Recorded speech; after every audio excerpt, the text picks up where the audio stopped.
Emil Audero dan Kevin Dix menjadi pemain grade A yang berkompetisi di Liga Champions Eropa atau UCL dikabarkan semakin dekat untuk merapat ke tim nasional Indonesia. Setelah sebelumnya chance mereka berdua untuk bersaing mendapatkan tempat utama di negaranya kian menipis dan cenderung makin tertutup karena persaingan sengit para pemain grade A baik yang ada di Italia maupun Belanda sangat berat untuk bisa mendapatkan satu pot menjadi pemain pilihan utama pada starting line up maupun super sub yang bermain secara reguler di timnasnya masing-masing. Ditambah dari segi usia, kedua pemain ini berada di usia emasnya yang tak terlalu tua tapi juga tak terlalu muda. Soal jam terbang, pengalaman, dan menit bermain, diketahui pemain kelahiran Mataram, Nusa Tenggara Barat, Indonesia pada tahun 1997 ini pernah menjadi pengganti Gianluigi Buffon di bawah Mister saat masih berseragam Juventus pada tahun 2016 hingga 2019 karena memang Emil Audero ini berasal dari Akademi Juventus. Emil pun pernah sempat dipinjam ke klub Venezia Italia selama setahun dari 2017 hingga 2018 dan mendapatkan 38 caps yang kemudian dipinjamkan kembali ke Sampdoria dari 2018 hingga ke 2019 dan mampu tampil konsisten sampai mengemas 36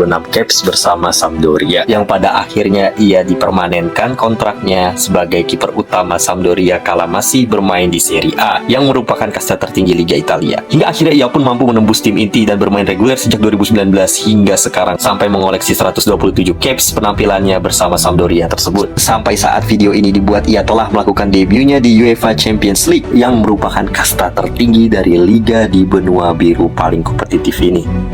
Emil Audero, pemain Inter Milan yang berpostur 192 cm itu mampu mencatatkan debutnya di UEFA Champions League atau UCL ketika Nerazzurri bertandang ke markas SL Benfica pada Rabu 29 November 2023. Di pertandingan yang berlangsung di Estádio do Sport Benfica, Portugal ini, Inter Milan harus berbagi 1 poin dengan tim tuan rumah lantaran mereka hanya bermain imbang 3-3. Inter Milan yang sudah memastikan diri lolos ke babak 16 besar UCL melakukan rotasi di beberapa posisi termasuk di sektor penjaga gawang. Pelatih Simone Inzaghi menurunkan Emil Audero yang merupakan pemain keturunan Indonesia sejak menit awal. Bahkan Emil Audero tercatat tampil selama 90 menit penuh. Beberapa penyelamatan ia lakukan meskipun harus kebobolan 3 gol oleh pemain SL Benfica. Dari skor yang tercipta, gol Inter Milan melalui kaki dari Arnautovic di menit ke-51, Fratesi di menit ke-58, dan Alexis Sanchez di menit ke-72. Sementara Benfica dicetak oleh João Mario semua atau hat-trick masing-masing di menit ke-5, ke-13, dan ke-34. Dan baru-baru ini kabar minatnya Emil Audero untuk berseragam merah putih makin santer terdengar dan ini disambut positif oleh Ketum PSSI Erick Thohir untuk memboyongnya ke skuad Sinteyong. Erick Thohir selaku Ketum PSSI dan orang yang memiliki kedekatan khusus pada sang pemain yang kini berseragam Inter diklaim oleh sang pengamat akan memproses Emil Audero di 2024. Kiper Inter Milan itu diproyeksikan untuk membela tim nasional Indonesia pada kualifikasi Piala Dunia 2026 yang jika prosesnya mampu dikebut dari sekarang maka ia dan satu lagi pemain grade A yang kini juga tampil mengesankan tak tergantikan di Liga Champions bersama klubnya FC Copenhagen asal Belanda yaitu Kevin Dix untuk satu kloter didatangkan bersamaan demi mengejar deadline paling lama setidaknya sampai bertemu Irak saat menjamu sang singa Mesopotamia yang berhasil ngebantai skuad Garuda dengan skor 5-1. Dan memang Indonesia sangat membutuhkan kehadiran dua pemain grade A sekaliber UCL ini. Pasalnya mereka berdua kuat dalam duel bola-bola atas serta memiliki determinasi yang kokoh dengan ketenangannya dalam meredam gempuran lawan di level Asia. Dengan berbekal pengalamannya bermain reguler di Liga Champions Eropa, upaya ini tetap dilakukan demi mengumpulkan puzzle yang dicari oleh STY. Di samping kita sudah memiliki Hordi Ahmad dari Johor Darul Takzim Liga Malaysia, Elkan Pakot dari Ipswich Town di Divisi Championship, Shane Patinama dari Viking FK di kasta tertinggi Liga Norwegia, Sandy Walsh dari KV Mechelen Liga Belgia, dan 4 pemain lagi yang akan segera datang yaitu Justin Hubner dari Wolves di Liga Inggris, Chai Itzes dari Serie B Venezia, dan Nathan Choaon dari Swansea City di Inggris. Lalu nama-nama terakhir ialah pemain dengan posisi menyerang yaitu Ragnar Oratmangun yang saat ini bermain untuk Fortuna Sittard bersaing di kasta tertinggi Liga Belanda yaitu Eredivisie. Tentu dengan tambahan kedatangan dua pemain grade A level Champions ini akan makin memperkuat tembok pertahanan kita setidaknya untuk meredam pasukan Irak dan Jepang di Piala Asia nanti. Yang sayang sepertinya dari segi waktu tak terkejar melihat proses yang begitu panjang dari DPR ke sekretariat hingga ke alih federasi nanti,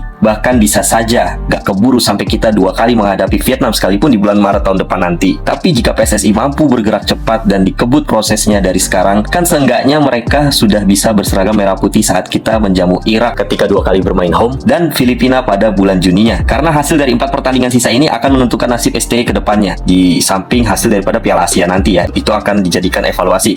Pelatih sekaliber manapun akan kesulitan kalau dikasih materi pas-pasan yang ada sekarang ini. Siapapun pelatih yang berada di posisi Shin Tae-yong rasanya sulit bersaing di level Asia, kecuali ya lain cerita kalau lawannya kerocok kayak grup sebelah. Apalagi level di putaran final Piala Asia ini jauh lebih ketat pressure-nya dari kualifikasi putaran kedua Piala Dunia yang sedang kita jalani sekarang ini. Dan intensitas tekanan makin meningkat di putaran-putaran berikutnya hingga playoff nanti. Mulai terasa tuh beratnya level dunia sampai benar-benar lolos. Pressure-nya tentu pasti makin berat dibandingkan Piala Asia nantinya. Makanya realistis jika kita ini butuh pemain yang memiliki darah Indonesia dengan kualitas pengalaman bermain di level kompetisi kelas dunia yang masih fresh ya, bukan yang sudah lama seperti Hordi Ahmad, karena level persaingan sepak bola modern terus bergerak cepat. Nah, untuk menjawab tantangan itu, tambahan 2 pemain grade A inilah jawabannya. Apalagi Kevin Dix ini kan mampu menembus skuad inti dan bermain reguler dengan konsisten diturunkan sebagai starter di barisan pertahanan FC Copenhagen yang saat ini memiliki chance besar untuk membawa timnya lolos ke 16 besar UCL. Ini Eropa loh bos, levelnya beda dengan Asia, bukan cuma ACL ya, bukan Asia Champions League. Ini sejarah buat 2 pemain berdarah Indonesia mampu tembus merasakan level persaingan di fase knockout Liga Champions. Eropa bukan Asia ya. Bayangin jika tim nasional Indonesia memiliki pemain keturunan berdarah Indonesia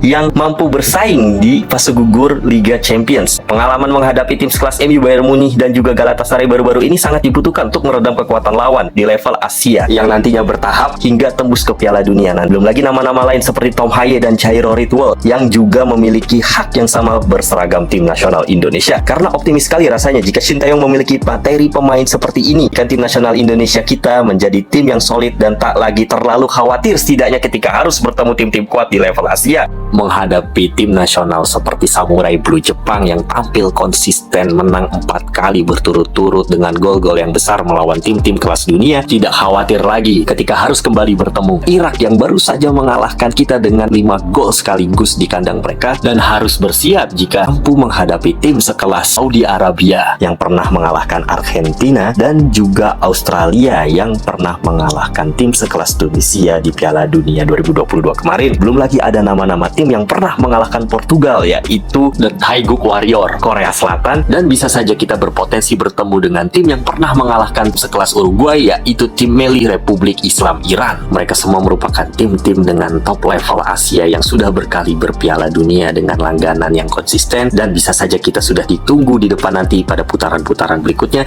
jikalau kita mampu lolos ke putaran ketiga, jikalau kita mampu finish di urutan kedua sebagai runner up pada putaran kedua ini di kelayakan Piala Dunia 2026 mendatang. Tentunya saya ingatkan lagi, terlalu lama mungkin menunggu kedatangan pemain-pemain yang kita harapkan ini. Tinggal kita melihat pembuktian Shin Tae-yong, mampukah ia melewati putaran kedua ini sebagai runner up dan membawa Indonesia lolos ke putaran ketiga. Tentu dengan hanya bermodalkan skuad yang seadanya sekarang, sambil menunggu kesiapan proses naturalisasi pemain-pemain baru ini bersiap untuk membela Indonesia di putaran ketiga nantinya. Itu saja yang bisa saya sampaikan. Terima kasih telah menonton. Let the comment below. See you and thanks for watching.